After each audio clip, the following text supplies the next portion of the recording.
As the Minnesota Vikings look to, well, I don't want to, they're not rebuilding. As they look to continue to find a way to make this franchise win with its current pieces, that's a really long way of saying it's a retooling year, not a rebuilding year.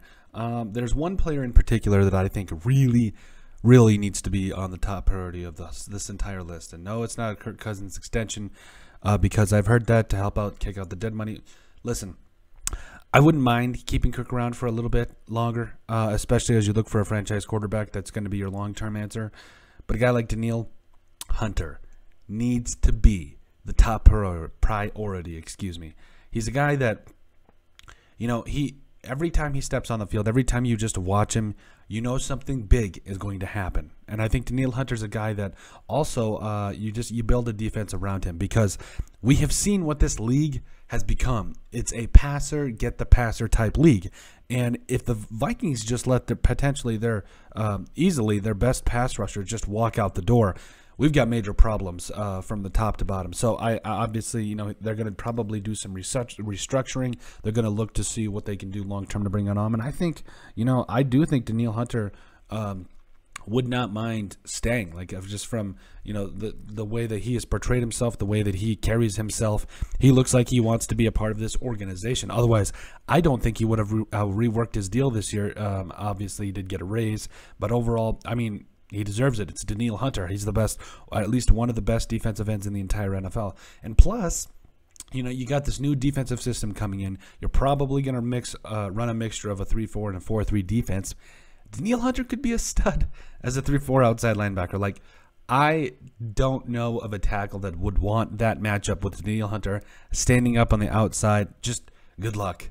Good luck, because just the bend he has, the way that he uses his hands, which is very underrated. He has some of the best hands in terms of hand usage in defensive line usage in the entire league, and it's a shame because nobody recognizes that type of thing. But I think moving forward for a guy like Danielle Hunter, obviously he's going to look to get paid. Obviously, that's a very obvious thing. But the question is, is he willing to take? I don't think he has to take less. I think there's a couple different options that the Vikings could look at in trading a couple of guys away.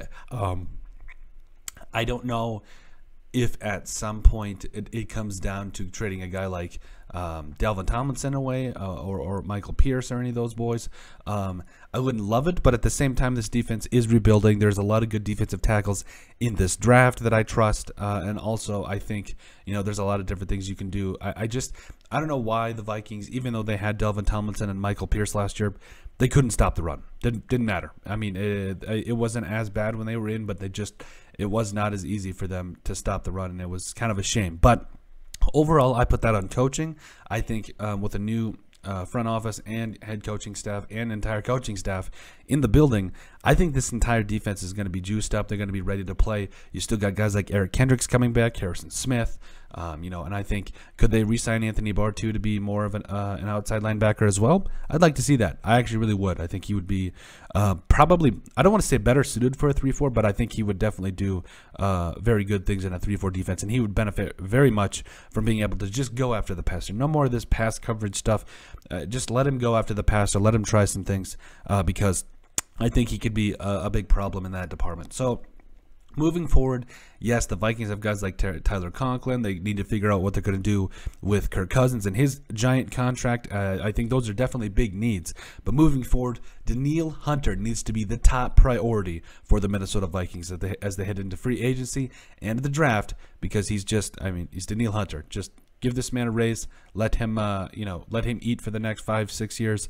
Go see if he can maybe go get that sack record still. I think he can do it. He's that good. So, I think it would be really in the best interest of the Vikings to keep Danielle Hunter in purple for a long time. But let us know what you guys think. Make sure you guys like and subscribe down below. Leave a like and a comment. It helps people find the show.